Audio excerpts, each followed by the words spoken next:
Bienvenidos, estamos en el módulo 7, en donde vamos a analizar los alcances del control de constitucionalidad y de convencionalidad interna de oficio. Hay dos formas de ejercer el control de constitucionalidad y de convencionalidad interna. Uno es a pedido de parte, que es cuando una persona, en el marco de un proceso judicial, hace un planteo expreso sobre sobre la validez constitucional y convencional de una norma que se le aplica y que afecta a sus derechos. Y hay otra posibilidad que es la del control de constitucionalidad y convencionalidad interno de oficio. Esto es que frente a un caso concreto, un proceso judicial en trámite, a pesar de que las partes no han hecho ningún tipo de planteo expreso sobre la invalidez de una norma, el juez o jueza a cargo resuelve declarar por sí mismo, por eso se llama de oficio, sin que las partes se lo hayan pedido, la invalidez constitucional o convencional de una norma. Esto sobre la base de entender que la Constitución y los tratados sobre derechos humanos no son un contrato que realizan las partes con cláusulas de disponibilidad. No es que alguien puede renunciar al ejercicio de determinados derechos, especialmente los derechos no patrimoniales. Como la Constitución y los tratados no es un contrato privado del cual se puede disponer qué cláusulas se aplican y qué cláusulas no se aplican, y la Constitución, los tratados, orden público, configuran la norma normarum de todo nuestro sistema, los jueces y las juezas pueden y deben ejercer el control de constitucionalidad y convencionalidad interno para mantener la fuerza normativa de la Constitución y de los tratados sobre derechos humanos. En el ámbito del derecho constitucional,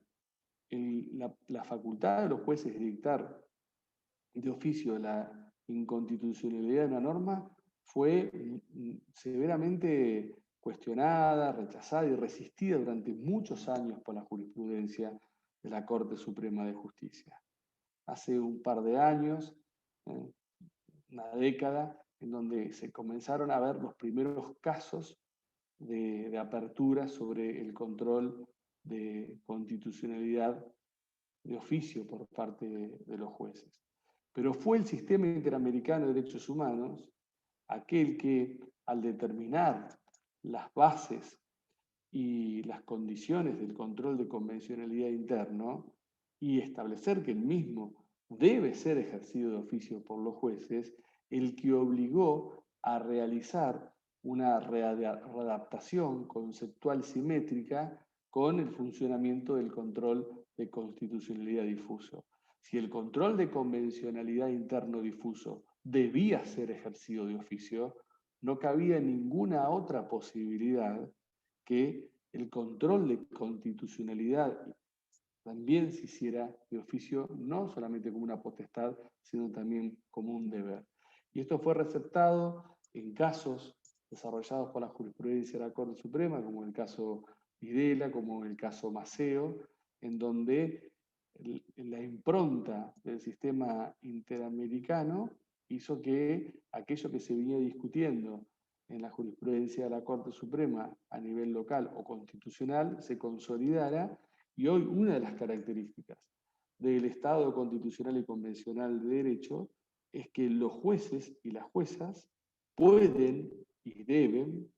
ejercer el control de constitucionalidad y convencionalidad interna de oficio cuando detecten en un caso concreto la invalidez de una norma, a pesar de que las partes no lo hayan planteado expresamente en el marco de ese expediente. En síntesis, esto es uno de los ejemplos de cómo la fuente externa, cómo los instrumentos internacionales sobre derechos humanos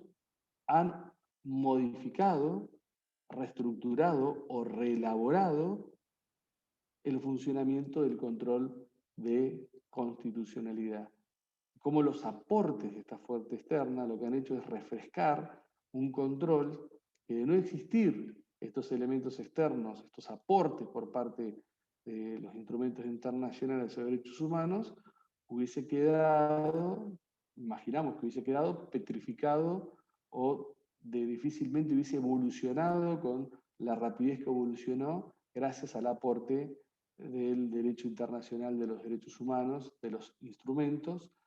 de los tratados y de las interpretaciones que han hecho los órganos que los aplican.